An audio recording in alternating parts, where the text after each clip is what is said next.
अस्सलाम वालेकुम। वालेकुम हेलो सलाम। अयाज, क्या हाल है? अल्हम्दुलिल्लाह सब ठीक। बाकी स्टूडेंट्स नहीं है ना अभी अवेलेबल? अभी तक तो नहीं आए वैसे। मैसेज तो आया था ग्रुप के अंदर में कर सकते हैं।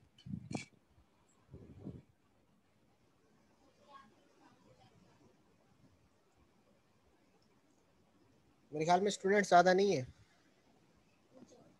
मेरे पास 3-4 लड़कों ने तो मैसेज किया था, तो वेट कर लेते थोड़ी देर। आ गए। एक इशरा में है, कहाँ ये?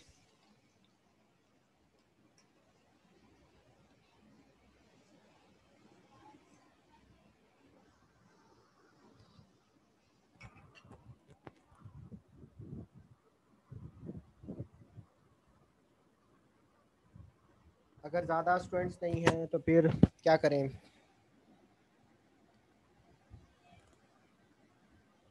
रिकॉर्डिंग कर लें इसकी?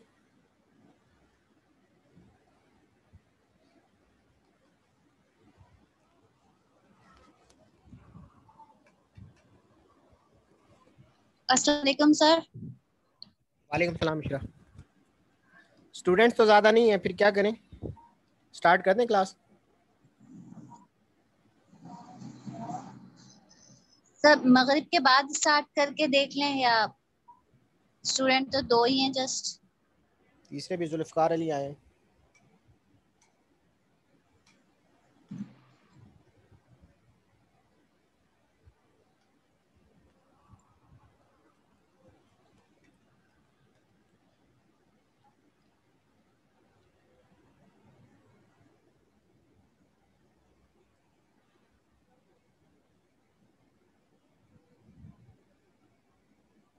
फिर क्या करें? सेशन क्लोज करें या वे फिर, या तो स्टूडेंट का मैं।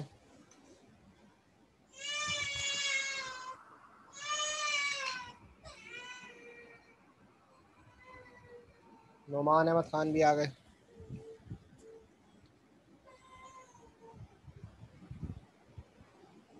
नोमान अस्सलाम वालेकुम।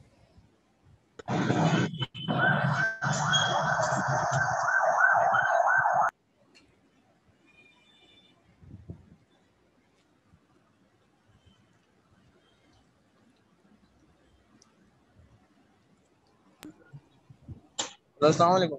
वालेकुम अस्सलाम। नोमान कहाँ, रास्ते में हो? जी सर, रास्ते में हूँ मैं जरा। फिर क्या करना है? ट्रैफिक बहुत जैम है। 7 तो बज गए हैं। आप रास्ते में सुन रहा हूँ, आवाज नहीं तो तो आ रही है ऐसे आपको। कैसे सुनोगे? हैंड फ्री है सर मेरे पास, हैंड फ्री लगाई हुई है मैंने। इमाम,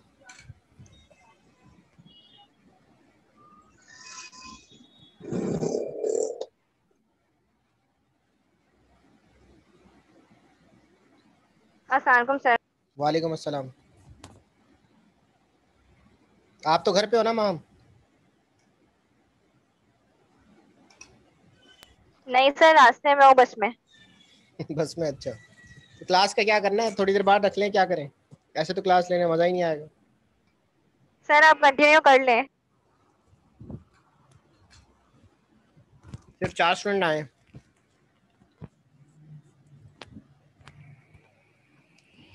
अच्छा, कल कल वाली क्लास को यहीं से कंटिन्यू करते हैं, रिकॉर्डिंग है, फिर इसको देख लीजिएगा। मेरे पास वो जो मैं लिख रहा था वो भी तकरीबन वो गायब हो गया है कंप्यूटर की वजह से। मिक्स्ड एनर्जी, एक मिनट। हेलो, अस्सलाम वालेकुम सर। हेलो अस्सलाम वालेकुम डॉक्टर वालेकुम साहब, कैसे तबीयत है? ठीक अल्लाह ठाक का है? शुक्र, अल्लाह का शुक्र, अल्लाह का शुक्र। अच्छा, आज डॉक्टर साहब आपका कोई वो जो एचईसी का काम था, उसकी कोई ईमेल वगैरह नहीं थी आप? मेरे पास उसकी ईमेल, एक मिनट में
सर आपकी आवाज नहीं आ रही है। हाँ जी, अस्सलाम वालेकुम। हेलो हेलो, आवाज़ आ रही है मेरी?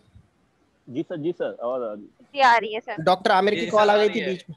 अच्छा, मैंने कल जो हमने मिक्स एनर्जी की बात की थी उसी से आगे जी सर।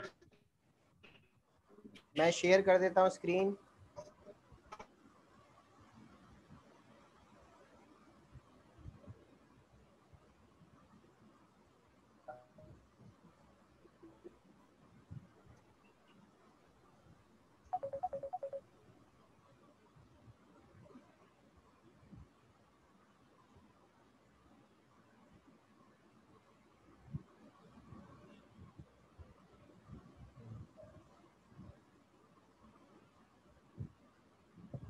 स्क्रीन शेयर करें तो अच्छा जी,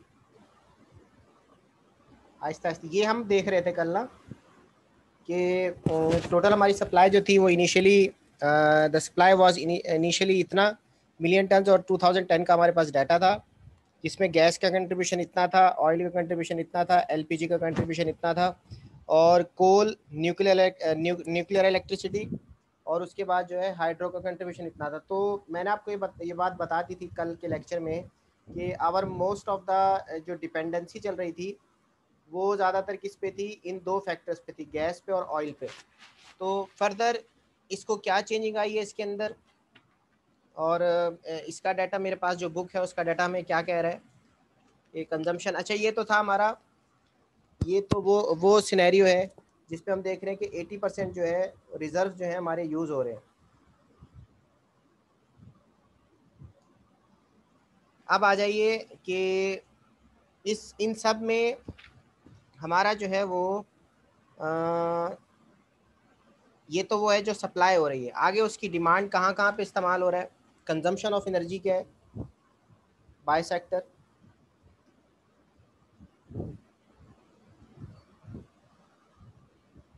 जी कौन बताएगा? इस वक्त तो आप लोग ज़्यादातर सफ़र में हैं, तो मैं अगर आप पार्टिसिपेंट से पूछूं, कोई पार्टिसिपेंट मुझे बताया। जीशान अंसारी, आवाज़ आ रही मेरी? जी सर। अच्छा जीशान, हमारे पास मैंने आपको पढ़ाया था कि मैक्सिमम जो एनर्जी के सोर्सेज है वो हमारे कन्वेंशनल रिसोर्स हैं। कंजम्पशन में जी सबसे सर। ज़्यादा एनर्जी कहाँ यूज़ हो रही है सर पाकिस्तान एक तो इंडस्ट्रियल सेक्टर है, सबसे में? ज्यादा तो हमारी ये डोमेस्टिक सबसे ज़्यादा वाले डोमेस्टिक यूज है या कर रहे हैं सर। इंडस्ट्रियल है, कौन बताएगा? महामतीक, अगर सुन रही हैं तो। सर बताना क्या है, आवाज नहीं आ रही। अच्छा छोड़ दे फिलहाल आप। जिशान आप ही बताइए, सबसे ज़्यादा हमारा डोमेस्टिक है या इंडस्ट्रियल है? डोमेस्टिक है सर। नहीं, सबसे ज़्यादा हमारे पास जो इंडस्ट्रियल है सर, इंडस्ट्रियल। इंडस्ट्रियल है। ये कौन बोले? अच्छा। ये जुल्फकार। दूसरे नंबर पे क्या है? इंडस्ट्रियल का हमारा सबसे ज़्यादा एनर्जी कंजम्पशन है जिसकी आप अमाउंट लगा लें तकरीबन 15 मिलियन ऑफ टन्स पर एनर्जी, टीओई कह लें आप जिसको, ठीक है। उसके बाद कौन सा सेक्टर है जिसमें बिजली इस्तेमाल हो रही है? ये सिर्फ एक ओवरव्यू दे देता हूँ, फिर उसके बाद हम पॉलिसीज़ पे चलेंगे। दूसरे नंबर पे हमारे जो एनर्जी कंजर्वेशन एनर्जी सॉरी जो इस्तेमाल हो रही है वो है दूसरा सेक्टर, ट्रांसपोर्ट सेक्टर, ठीक है। और इसमें तकरीबन 11 मिलियन टन है, ठीक है। मैं आगे लिख नहीं रहा। फिर तीसरे नंबर पे जो आप बता रहे थे कि डोमेस्टिक में बिजली का इस्तेमाल बहुत ज़्यादा है और इसका तकरीबन 8.3, ठीक है। तो ये मेजर कैटेगरीज यही हैं। फिर एग्रीकल्चर है, गवर्नमेंट है और ट्रांसफॉर्मेशन। अच्छा, इसमें एक चीज़ और बता दूं मैं आपको कि डोमेस्टिक के बाद हमारा कमर्शियल आ गया, कमर्शियल, और कमर्शियल के बाद मैं फिगर्स नहीं लिख रहा, फिगर्स लिखने का टाइम नहीं है। उसके बाद एग्रीकल्चर पर्पज़ है, एग्रीकल्चर के लिए भी हमारा तकरीबन 0.8 यूज़ हो रहा है, 0.84। और एग्रीकल्चर के बाद जो है transformation, transformation and distribution losses,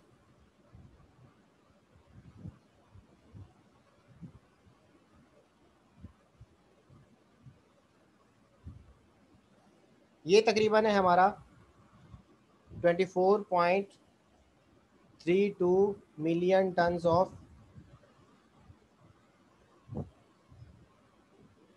तो इसका मतलब अगर मैं इन फिगर्स को दोबारा कंसोलिडेट करूं,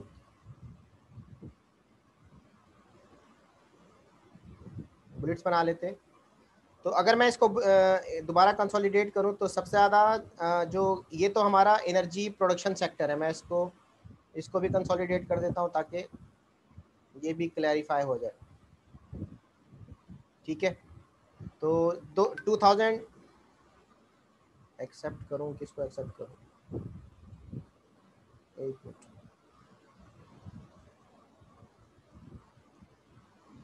अच्छा जी, ये हमारा प्रोडक्शन थी टोटल, और कंजम्पशन हमारा कितना है, कंजम्पशन में 15 मिलियन टन्स ऑफ एनर्जी जो है वो सबसे ज़्यादा इंडस्ट्रियल पर्पस के लिए यूज़ हो रही है। 11 मिलियन टन जो है वो ट्रांसपोर्ट पर्पस के लिए, ट्रांसपोर्ट का भी एक अच्छा खासा अमाउंट जो है हमारा वो एनर्जी जो है वो यूज़ कर लेता है। तीसरे नंबर पे डोमेस्टिक सेक्टर है जो कि तकरीबन आप लगा लें 8.360 है। कमर्शियल हमारे पास 1.5 है, ये भी मैं लिख देता हूँ, ठीक है, सॉरी 1.5 है, और एग्रीकल्चर जो है तकरीबन 0.84, और इसमें एक ह्यूज अमाउंट देखें, बहुत सारी ऐसी एनर्जी है जिसको हम कहते हैं जो ट्रांसफॉर्मेशन और डिस्ट्रीब्यूशन लॉसेज में चली जाती है। तकरीबन 24.32 मिलियन टन्स ऑफ एनर्जी जो है ये हमारा लॉस हो जाता है। तो इस लॉस को भी हमने देखना है, लॉसेज हमारे यहाँ बहुत ज़्यादा है। मैंने जब एक कोर्स पढ़ाया था एनर्जी मैनेजमेंट एंड पॉलिसी का, तो उसमें मैंने बताया था कि हमारे कुछ ट्रांसमिशन एंड डिस्ट्रीब्यूशन लॉसेज भी होते हैं, जिसको हम कहते हैं, you can say transmission and distribution losses, कि बिजली प्रोडक्शन होती है, प्रोडक्शन के बाद वो ट्रांसमिशन डिस्ट्रीब्यूट होती है और फिर वो फाइनल कंज्यूमर तक पहुंचती है। एग्जांपल मैं आपको बता देता हूं कि के electric as a energy supply काम कर रहा है, मतलब ये कहीं से बिजली लेता है, खुद प्रोड्यूस नहीं कर रहा, फिर ये डिस्ट्रीब्यूट करता है फाइनल कंज्यूमर तक। तो उस डिस्ट्रीब्यूशन के दौरान बहुत सारे हमारे एनर्जी लॉसेस भी होते हैं, और अगर इन एनर्जी लॉसेस को, वो एनर्जी लॉसेस किस वजह से होते हैं, बहुत सारे फैक्टर्स हैं।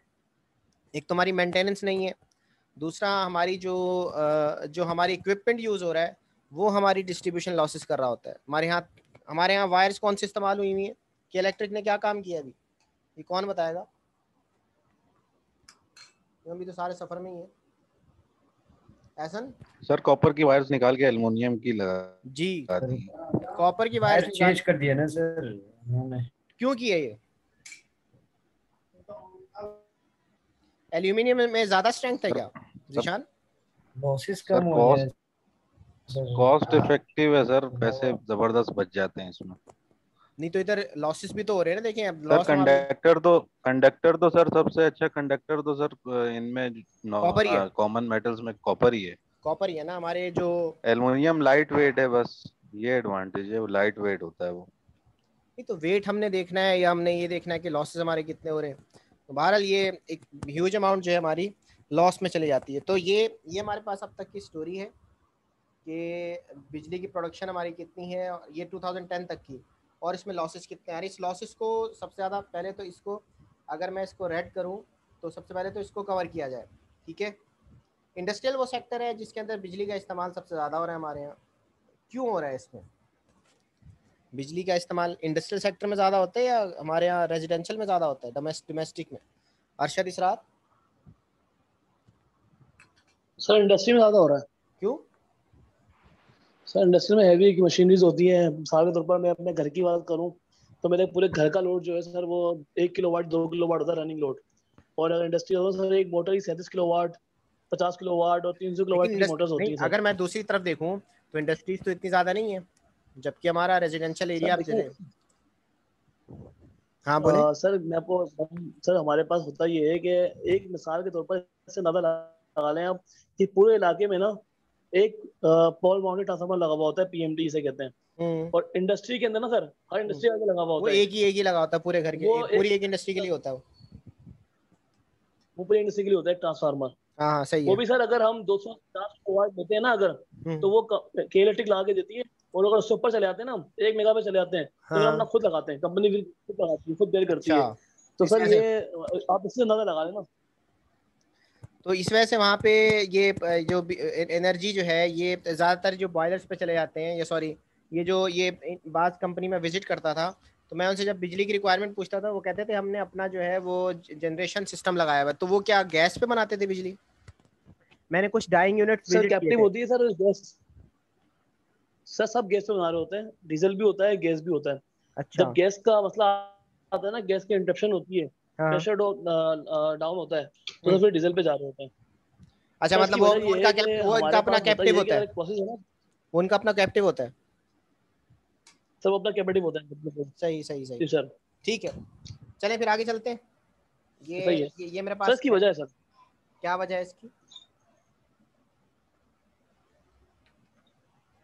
सर वजह इसकी ये है कि मिसाल के तौर पर अगर मैं अपनी डाइंग यूनिट की बात करूँ ना, अगर हमारे कोई लॉट, कोई डेनम की लॉट या कोई प्रोसेसिंग की लॉट मशीन में चल रही है, अब वो ब्लीच पर है, अगर 10 मिनट का भी शटडाउन हो गया ना सर इलेक्ट्रिक का, तो ये तो नॉर्मल सी बात है, वो हो ही जाता है, हफ्ते में 2-3 दफा हो जाता है, तो वो सर पूरी लॉट खराब हो जाती है सर, पूरी लॉट खराब हो जाती है। अब सर मसला ये है कि सिर्फ नुकसान से लॉट का नुकसान होता है टारगेट का, कि अब हमें ऑर्डर मिला हुआ है लेट्स सपोज 1 लाख पीस का, सही, तो सर वो फिर वो रिक्वायरमेंट पूरी कर पाते, फिर दोबारा उसके लिए स्टिचिंग में जाना पड़ता है।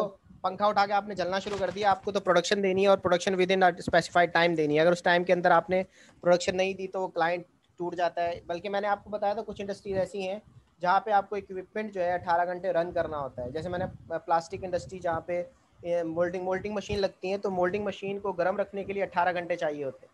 अब वहाँ पे ऐसे प्रॉब्लम के लिए आपको कंटिन्यूसली बिजली सप्लाई करनी होती है। तो ये इस वजह से हमारे यहाँ इंडस्ट्रियल पर्पस के लिए बिजली यूज़ होती है, लेकिन मेरे हिसाब से डोमेस्टिक शायद इससे ऊपर हो, क्योंकि डोमेस्टिक में हमारे कितने घर हैं और इसमें कितनी कंजम्पशन हो रही है, तो शायद अब डाटा इसका चेंज हो गया हो।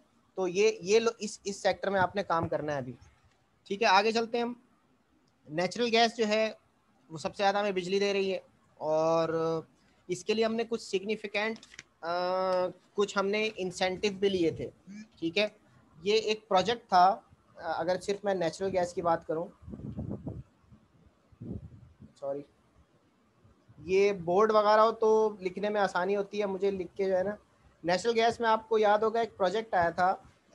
तकरीबन हमारा नेचुरल गैस जो है वो 4063 तकरीबन इतना जो है नेचुरल गैस से हम डेली बेसिस पे बिजली प्रोड्यूस कर रहे थे। ठीक है, ये है, इसकी मुझे यूनिट से याद नहीं है, हाँ, million standard cubic feet per day, million standard cubic feet per day. तो ये हमारा पर डे के हिसाब से ये कोई इसकी यूनिट है। इस हिसाब से हम नेचुरल गैस से अपनी जो हमारी नेचुरल गैस जो थी वो during the year of 2009 and 10, ठीक है, 9 से लेकर 10 तक हमारी उस वक्त की ये रीडिंग्स थी कि उस वक्त हम ये गैस जो है ले रहे थे, या रिजर्व्स जो थे हमारे पास इतने थे, और उसको हम कंज्यूम करके जो है इतने हमारे पास गैस के रिजर्व्स थे, और ये सॉरी इतने हम गैस निकाल रहे थे डेली बेसिस पे। अब उसमें कितना कंट्रीब्यूशन हो रहा था, तो ये इसमें से 28% जो है वो पावर सेक्टर यूज़ कर रहा था, जनरल इंडस्ट्री जो है इसके अंदर 26% यूज़ कर रही थी, और 17% जो है वो डोमेस्टिक सेक्टर यूज़ कर रहा था। अच्छा, इसी तरह कमर्शियल सेक्टर 2.9। मैं इसकी रीडिंग नहीं लिख रहा, जस्ट आपको बता रहा हूँ कि इसके अंदर कितने परसेंट क्या क्या यूज़ हो रहा था। और इसमें सबसे बड़ा जो मेजर कंज्यूमर था क्या, बल्कि है अब तक मेजर जो है परसेंटेज जो है वो किसको मिलती है, किसको जा रही है यार?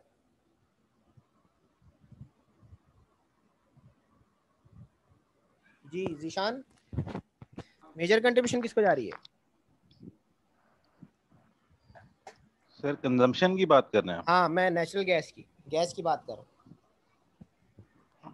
सर। ये पावर सेक्टर से मेरे ख्याल से पावर सेक्टर कौन सा? जी सर, पावर जनरेशन सेक्टर। अभी तो मैंने बताया कि जो हमारी गैस प्रोड्यूस हो रही है वो बिजली के लिए इस्तेमाल होती है, ठीक है। तो सर वही ना, वापडा वगैरह जो भी है। ठीक है, सिर्फ वापडा आईपीपीज नहीं, भी नहीं, यूज वापडा कर को रहे नहीं दे हैं। रहे, ये वापडा को दे रहे हैं हम लोग। इसमें जो मेजर कंज्यूमर है वो हमारा है पावर सेक्टर, ठीक है। पावर सेक्टर जो है वो 28% यूज करता है, 28% जो है वो पावर सेक्टर यूज कर रहा है। और इसी तरह फिर इंडस्ट्रियल है, जनरल इंडस्ट्री जो है वो 26%। तो मेजर तो यही चला गया पावर सेक्टर में, और जनरल इंडस्ट्री में हमारा नेचुरल गैस का ज़्यादा कंजम्पशन है। इस वजह से मैंने अक्सर जब इंडस्ट्री विजिट करता हूँ तो इंडस्ट्री से मुझे यही पता चलता है कि हमारे यहाँ गैस का प्लांट लगाया हुआ है, यानी अपने अंदर, अपनी इंडस्ट्री के अंदर उन्होंने गैस का प्लांट लगाया हुआ है, जिससे वो अपनी एनर्जी की रिक्वायरमेंट पूरी कर रहे हैं। तो एनर्जी जो है वो गैस से जो है ज़्यादातर इंडस्ट्री में सप्लाई हो रहा है या पावर सेक्टर को सप्लाई हो रहा है।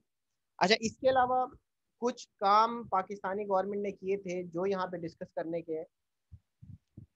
एक प्रोजेक्ट आया था, आपको याद होगा शायद, जिसको हम कहते हैं टापी। नाम सुना है टापी? ऐसन? जी सर, ये अजरबैजान के साथ नहीं सर, एग्रीमेंट हुआ था। ये टापी का नाम नहीं सुना है। टापी का नाम नहीं सुना? टापी की ईआईए के लिए मुझे एक कंसल्टेंट ने रब्ता भी किया था। टापी एक बड़ा मशहूर प्रोजेक्ट है जो कि शायद ये 2003 में स्टार्ट हुआ था या 2010 से पहले का है। 2010 में एक एग्रीमेंट हुआ था। ये 4 ममालिक थे, 4 ममालिक थे, तेहरान, अफगानिस्तान, पाकिस्तान और इंडिया। तो ये इसके नाम से जो है इन्होंने टापी का एक प्रोजेक्ट निकाला था। इसमें शायद आपको याद होगा कि इंडिया को भी और अफगानिस्तान को भी, पाकिस्तान को भी, और ये जो चार, तेहरान ने ही बिजली देनी थी, मतलब ईरान से गैस की पाइपलाइन जानी थी इंडिया तक, और इसका रूट जो था वो अफगानिस्तान के रास्ते से था, अफगानिस्तान, पाकिस्तान और फिर इंडिया, और यहाँ से ये बिजली गुजरनी थी, सॉरी गैस की पाइपलाइन गुजरनी थी। और इसमें कुछ कुछ एरिया जो है टापी के अंदर पाइपलाइन जो थी वो पाकिस्तान को भी मिलना था। एक और प्रोजेक्ट आया था गैस की रिक्वायरमेंट पूरी करने के लिए, उसका नाम था गैसपा, एक जीएसपी है, ठीक है। बहरहाल इसको जो है वो, जिसको हम कहते हैं कतर पाकिस्तान गैस, ये मेरे ख्याल में ज्यादातर उस पे था, एलएनजी पे था ना। अजान भी हो रही है। ये एलएनजी प्रोजेक्ट था और इसमें हाँ, ये नेचुरल गैस का प्रोजेक्ट था एलएनजी का। अजान हो जाए फिर मैं कंटिन्यू करता हूँ।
लाइट भी जला दो।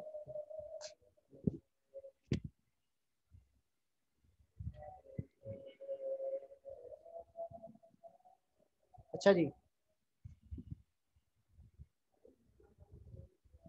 एक तो ये हमारी टापी का प्रोजेक्ट था जिसको हम Tehran, Afghanistan, Pakistan and India,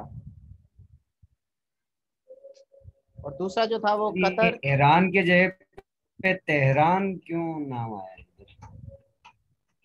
Tehran से पाकिस्तान शायद लाइन आनी थी इस वजह से, मुझे इसका नहीं पता। सॉरी, तेहरान नहीं है, तुर्कमानिस्तान है। सॉरी सॉरी सॉरी, ये शहर का नाम है। हाँ तुर्कमानिस्तान, सही कह रहे हो, तुर्कमानिस्तान। ये आज़रबाईजान से, हाँ ऊपर से आ रही लाइन, ये तुर्कमानिस्तान, अफगानिस्तान, पाकिस्तान और इंडिया, ये फिर इंडिया तक लाइन जानी थी। एक हमारा जो है नेचुरल गैस, देखिए मैं आपको बात कर रहा हूँ कंजम्पशन की, कि हमारी कंजम्पशन एनर्जी की सेक्टर वाइज कितनी है और उसमें किन किन चीज़ों का कंट्रीब्यूशन था। सबसे पहले नेचुरल गैस आ गई, ठीक है। दूसरे नंबर पे आएगा हमारा नेचुरल गैस के अंदर एलएनजी का प्रोजेक्ट है, जिसमें Qatar Pakistan LNG project start हुआ था, लेकिन उसका क्या रिजल्ट निकला, कुछ भी। वो एमओयू साइन हुआ और कंसोर्शियम भी हुआ उसका, लेकिन उसका रिजल्ट कुछ भी नहीं निकला। तीसरा जो है वो एलपीजी का हुआ था, और एलपीजी भी, नेचुरल गैस जब अवेलेबल नहीं थी तो एलपीजी की तरफ गए थे, और उसका भी मैं इस बुक में पढ़ रहा हूँ कि कितने टन आनी थी, वो भी उसका कोई कोई रिजल्ट नहीं निकला। फिर अच्छा, पाकिस्तान के अंदर एक और कंजम्पशन जो है गैस का, एक बहुत बड़ा कंजम्पशन जो है वो in the form of CNG. Good, जबरदस्त, in the form of CNG, compact natural gas. और ये कहाँ पे यूज हो रही है, एक तो एलएनजी की शक्ल में, देखिए एक तो general natural gas, natural gas तो नेचुरल गैस है, इतनी हमारी प्रोड्यूस हो रही है। कुछ हमने इंपोर्ट की, एक मुआहदा किया तुर्कमानिस्तान से, एक मुआहदा किया हमने कतर से। अच्छा, एलएनजी की शक्ल में। तीसरी फॉर्म जो थी हमारे, जो कंजम्पशन की शक्ल में आ रही है, वो थी सीएनजी की शक्ल में। और आपको पता है कि Pakistan is the world largest CNG consumer, जिसमें world highest number of vehicles consuming CNG, ठीक है, सीएनजी यूज कर रही है। तो ये स्टैटिस्टिक्स हैं, तकरीबन 2 मिलियन के करीब जो है गाड़ियां हमारे यहाँ 2010 तक आपको ऐसी मिलेंगी जो कि सीएनजी बेस्ड थी। यानी उस वक्त जो है सीएनजी इतनी ज़्यादा मार्केट में थी कि हर हर हर गाड़ी के अंदर सीएनजी सिलेंडर लगा होता था, ठीक है। फिर 2008 या 10 की रीडिंग बता रहा हूँ मैं आपको, और उसके बाद ये नंबर बढ़ गया था, अब तो शायद कम हो गया हो। फिर इसके बाद नंबर 2 पे अगर हम कंजम्पशन में नेचुरल गैस आ गया, और मैं ऑयल की बात करूं तो जल्दी जल्दी देखता हूं मैं इसको। ऑयल की बात करें तो ऑयल का कंजम्पशन क्या है हमारे पास, क्रूड ऑयल का तकरीबन हमारे यहाँ ऑयल, क्रूड ऑयल जो है वो प्रोडक्शन तो इतनी ज़्यादा नहीं है, क्रूड ऑयल की प्रोडक्शन इतनी ज़्यादा, we have no crude oil production at least, मतलब इतने लार्ज पैमाने पे नहीं है। हम जो है तकरीबन 2010 तक 11.78 मिलियन TOE जो है वो मिलियन टन्स ऑफ पेट्रोलियम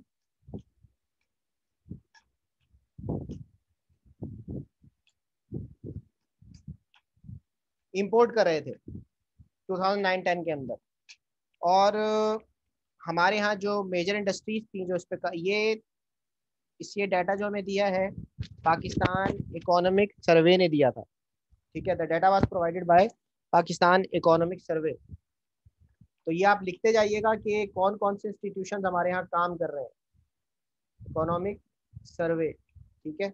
एक इदारा ये है जो कि काम कर रहा है, और इसका 2010 का डाटा है जो हमें बताता है कि भाई तकरीबन 12 मिलियन टन जो पेट्रोलियम हम इंपोर्ट कर रहे थे आउटसाइड, ठीक है, जिसमें हम कुछ जो है वो शायद ईरानी तेल लिया नहीं लिया, लेकिन सऊदी अरब से इंपोर्ट किया हमने बहुत सारा तेल, और फिर इसकी डिमांड बढ़ती ही चली गई, ठीक है।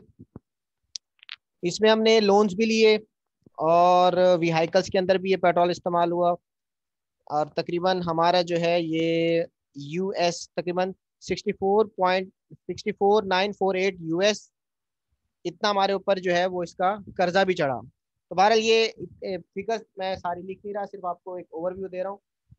अच्छा, एक सेक्टर हमारा जो एनर्जी का पार्ट हमारा रोल प्ले कर रहा था वो था हमारा कोल का सेक्टर। कोल के सेक्टर ने हमें कितना प्रोवाइड किया, ये मैं आपको रिजर्व बता चुका हूँ कि तकरीबन 186 बिलियन टन जो है हमारे पास टोटल कोल है। बिलियन टन जो है वो हमारे पास कोल मौजूद है इन थरपारकर, लेकिन इसके अंदर जो है सल्फर कंटेंट ज़्यादा है, ठीक है। और ये वो कौन सा वाला कोल आप बता रहे थे कल, बिटुमिनस तो नहीं है, कौन सा वाला कोल है ये? Lignite. Lignite, yes sir, lignite, lignite है सर। ठीक है, तो इसकी बीटीयू कम होती है, थर्मल जो इसकी यूनिट है वो कम होती है, मतलब ये आपको जो बर्निंग चाहिए वो नहीं दे रहा होता। जीसीवी वगैरह। हाँ, जीसीवी। जी जी। लेकिन इसका जो इसमें जो 175 था मैंने आपको बताया थरपारकर में मौजूद है, लेकिन इसकी जो है वो अगर इसको इस्तेमाल किया जाए तो स्टिल इट इज़ रिप्रोड्यूसेबल। और अभी जो है कुछ SECMC ये एक कंपनी है जो कि जॉइंट वेंचर है। It is a joint venture between government of Sindh और किसके दरमियान है ये? एंग्रो पावर जेन के दरमियान।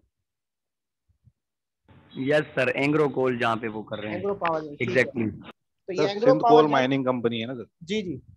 तो ये Engro power and Sindh Engro coal mining company कहलाती है। Sindh Engro coal mining company है जॉइंट वेंचर, और इसमें मेरे ख्याल में ज़्यादा शेयर गवर्नमेंट ऑफ सिंध के नहीं है। मेरे ख्याल में 60% शेयर जो है वो एंग्रो पावर जेन के हैं और 40% शेयर जो है वो, यानी टेक्निकली जो है वो एंग्रो पावर जेन देख रहा है इसको, और गवर्नमेंट ऑफ सिंध तो वैसे ही अपने गवर्नमेंट होने का फ़ायदा ले रही है। तो बहरहाल ये इनका इसका 60% है और इसका 40% है। तो ये तकरीबन इन्होंने वहाँ से ये कोयला इनको मिला है और ये वहाँ से कोयला निकाल रहे हैं। और अब तक जो है वो तकरीबन कोई ब्लॉक 3 ब्लॉक 2 तक काम हो चुका है ना। इसमें कितने ब्लॉक 1 था, ब्लॉक 1 से इन्होंने अच्छा खासा कोयला निकाल लिया। बेसिकली ब्लॉक्स में डिवाइडेड है, ब्लॉक 1, ब्लॉक 2, ब्लॉक 3। ब्लॉक 2 जो है अब शायद ब्लॉक 3 पे चले गए। 2010 तक तो ब्लॉक 2 था। और वर्ल्ड बैंक ने इनको तकरीबन इस कोयले के लिए तकरीबन 2 मिलियन USD फंड भी दिया था ताकि इसको निकाला जा सके। और 60% जो है एंग्रो ने इसको वो किया था, क्या कहते हैं, पे किया था, इसमें इन्वेस्टमेंट की थी। 40% जो है वो गवर्नमेंट ऑफ सिंध की तरफ से था डेवलपमेंट का प्रोजेक्ट। और अब कोल्ड ब्रिकेट से बन रही हैं और ये यूज़ हो रही हैं एज ए एनर्जी पर ब्रिक इसके लिए, एनर्जी के लिए। और इसकी अब कंजप्शन बढ़ती जा रही है, मतलब हम ऑयल सेक्टर को छोड़ के, इस सेक्टर को छोड़ के अब हम मूव करें टुवर्ड्स कोल। तो एक पार्ट हमारा एनर्जी कंजप्शन के अंदर जो है जो एनर्जी को सपोर्ट कर रहा है हमारा कोल का एरिया है। फिर अगर हम आ जाएं तो एक रहता है हमारा जिसको हम कहते हैं न्यूक्लियर एनर्जी। अगर मैं लिखूं न्यूक्लियर, सॉरी, और न्यूक्लियर में अगेन सबसे पहले न्यूक्लियर का जो प्लांट इंट्रोड्यूस हुआ था वो 1971 में इंट्रोड्यूस हुआ था। और ये इसका जो न्यूक्लियर पावर प्लांट था, NPP कह देता हूँ मैं इसको। तो ये न्यूक्लियर पावर प्लांट जो है ये कितनी कैपेसिटी का था? Have the capacity 70 megawatt. 70? नहीं, कौन बताएगा इसके मेगावाट कितने थे? फवाद सर 70 पे डिजाइन था, फिर 50 पे चल रहा था ये अब तक। नहीं, ये तकरीबन था हमारा 137 मेगावाट, ठीक है। तो 137 का इंस्टॉल हुआ था ये 1971 के अंदर, न्यूक्लियर पावर प्लांट था। और इसका जो तकरीबन इसी के अंदर इन्होंने सबसे पहले जो है वो एक पावर प्लांट लगाया था जिसको हम कहते हैं कैनप। यही स्पेलिंग है ना, KANUPP, Karachi atomic nuclear power plant, ठीक है। और इसको जो हेड कर रहा था ये एक कैनप बना था, और इसी के अंडर एक और बना था, मैं दूसरा भी लिख देता हूँ इसके आगे, फिर इसके बाद चशनब के नाम से, चशनब के नाम से बना था। चशनब वाला कहाँ पे? चशनब 1 मियाँवाली में सर। मियाँवाली में।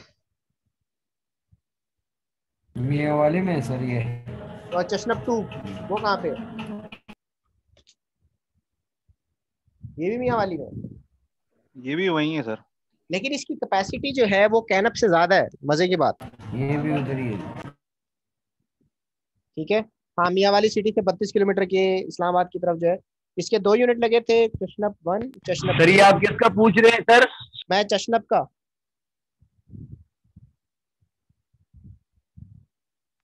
मैं चशनब का पूछ रहा हूँ, इसकी कैपेसिटी जी कितनी सर। थी?